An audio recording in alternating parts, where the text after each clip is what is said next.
साथ संगत जी, हमें अपने पूर्व जन्म के कर्मों का कर्ज चुकाने के लिए जन्म लेना पड़ता है और हमें अपने पूर्व जन्म के कर्मों का कर्ज चुकाना पड़ता है। आज की साखी पूर्व जन्म के कर्मों का कर्ज हम कैसे चुकाते हैं। तो चलिए दोस्तों, आज की साखी बड़े ही प्यार और प्रेम के साथ श्रवण करते हैं। एक व्यापारी को जबरदस्त घाटा लगा।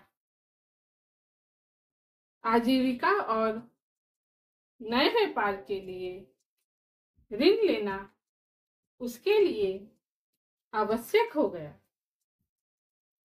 वह राजा भोज के पास गया और एक बड़ी रकम ऋण के रूप में मांगी। राजा ने पूछा, तुम यह ऋण चुका कैसे सकोगे? व्यापारी ने चालाकी भरा उत्तर दिया, जितना इस जीवन में चुका सकूंगा चुका दूंगा। जो शेष रहेगा उसे जन्मांतर में चुकाऊंगा। राजा ने 2 क्षण सोचकर व्यापारी को ऋण देने की आज्ञा दे दी। व्यापारी वहां से धन लेकर चला गया। मार्ग में सायंकाल हो जाने के कारण वह एक तेली के घर रुक गया। पास में धन होने से उसकी रक्षा की चिंता में उसे नींद नहीं आई। पशु भाषा समझने के कारण उसने तेली के बैलों को परस्पर बातें करते सुना। एक बैल कह रहा था, भाई, इस तेली से पहले जन्म में मैंने जो ऋण लिया था वो अब लगभग समाप्त हो चुका है। कल धानी में 2-3 चक्कर लगाकर बाद में ऋण मुक्त हो जाऊंगा और इस पशु योनि से छूट जाऊंगा। दूसरा बैल बोला, भाई, मुझ पर तो अभी इसका 1 सहस्त्र रुपया ऋण है। एक मार्ग मेरे लिए है।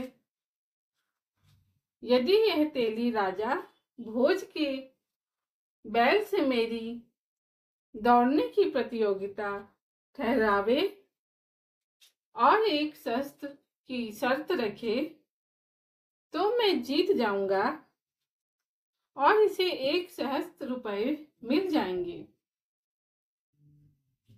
व्यापारी ने देखा कि अगले दिन 3 चक्कर लगाने के बाद पहला बैल मर गया।